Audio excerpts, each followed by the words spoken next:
नीति वचन 7। हे मेरे पुत्र, मेरी बातों को माना कर और मेरी आज्ञाओं को अपने मन में रख छोड़। मेरी आज्ञाओं को मान, इससे तू जीवित रहेगा, और मेरी शिक्षा को अपनी आँख की पुतली जान। उनको अपनी उंगलियों में बांध और अपने हृदय की पटिया पर लिख ले। बुद्धि से कह कि तू मेरी बहन है, और समझ को अपनी कुटुंबी बना। तब तो पराई स्त्री से बचेगा जो चिकनी चुपड़ी बातें बोलती है। मैंने एक दिन अपने घर की खिड़की से अर्थात अपने झरोखे से झांका। तब मैंने भोले लोगों में से एक निर्बुद्धि जवान को देखा। वह उस स्त्री के घर के कोने के पास की सड़क से गुजर रहा था, और उसने उसके घर का मार्ग लिया। उस समय दिन ढल गया और संध्याकाल आ गया था, वरन रात का घोर अंधकार छा गया था। और उससे एक स्त्री मिली जिसका भेष वेश्या के समान था, और वह बड़ी धूर्त थी। वह शांति रहित और चंचल थी, और उसके पैर घर में नहीं टिकते थे। कभी वह सड़क में, कभी चौक में पाई जाती थी, और एक एक कोने पर वह बाट जोहती थी।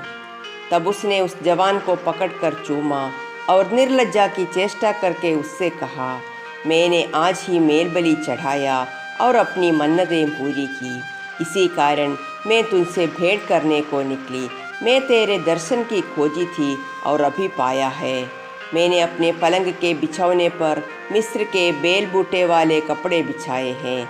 मैंने अपने बिछौने पर गंधरस, अगर और दालचीनी छिटकी है। इसलिए अब चल, हम प्रेम से भोर तक जी बहलाते रहे, हम परस्पर की प्रीति से आनंदित रहे।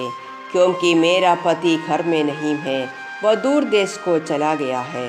वह चांदी की थैली ले गया है और पूर्णमासी को लौट आएगा।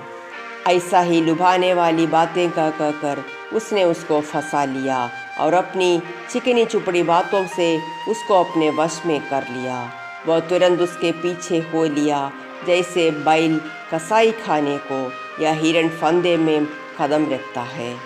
अंत में उस जवान का कलेजा तीर से बेधा जाएगा। वह उस चिड़िया के समान है जो फंदे की ओर वेग से उड़ती है और नहीं जानती कि उसके प्राण चले जाएंगे। अब हे मेरे पुत्रों, मेरी सुनो और मेरी बातों पर मन लगाओ। तेरा मन ऐसी स्त्री के मार्ग की ओर ना फिरे, और उसकी डगरों में भूल कर भी न जाना, क्योंकि बहुत से लोग उसके द्वारा मारे गए हैं। उसके खाद किए हुओं की एक बड़ी संख्या होगी।